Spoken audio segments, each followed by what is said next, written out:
NEET UG साल 2024 paper leak मामले में गुरुवार यानी 18 जुलाई साल 2024 को सुनवाई करते हुए सॉलिसिटर जनरल तुषार मेहता से मुख्य न्यायाधीश बी.वाई. चंद्रचूड़ ने पूछा कि सरकार परीक्षा से कितना रेवेन्यू कमाती है।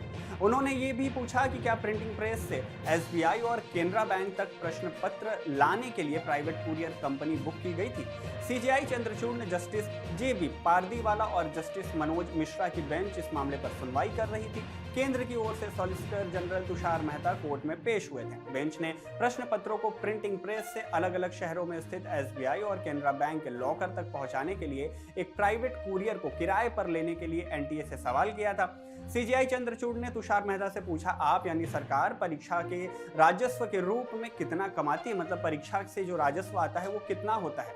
मेहता ने कहा कि ऐसी परीक्षाओं से करीब 400 करोड़ रुपए की आय होती है, जबकि करीब 300 करोड़ रुपए का खर्च होता है। सीजीआई ने आगे पूछा, श्रीमान सॉलिसिटर, आपने यानी प्रश्न पत्रों के परिवहन के लिए एक निजी कुरियर कंपनी को नियुक्त किया है।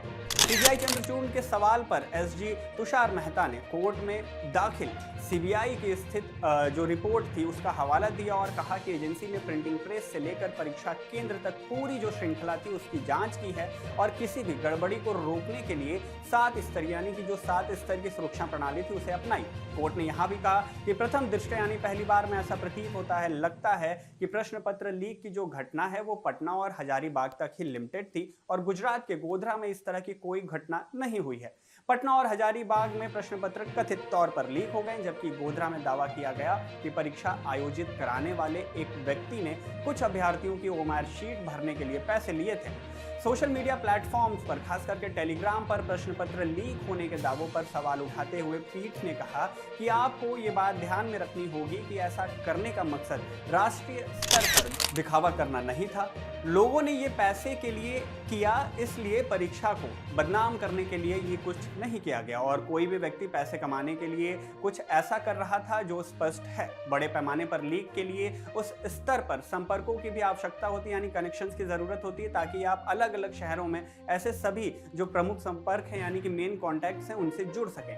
एनटीए के वकील ने दावा किया कि टेलीग्राम वीडियो से छेड़छाड़ की गई है, जो सबूत के तौर पर पेश की गई थी। बेंच ने 100 टॉपरों के बारे में एनटीए के आंकड़ों का भी हवाला दिया और कहा कि वो आंध्र प्रदेश, बिहार, गुजरात, हरियाणा, दिल्ली, कर्नाटक, केरल, महाराष्ट्र, पंजाब, तमिलनाडु, राजस्थान, उत्तर प्रदेश और पश्चिम बंगाल जैसे अलग अलग राज्यों से हैं। सुनवाई के दौरान पीठ ने कहा कि हमारे लिए चिंता की बात यह है कि प्रश्न पत्र लीक होने और परीक्षा के बीच कितना समय अंतराल था।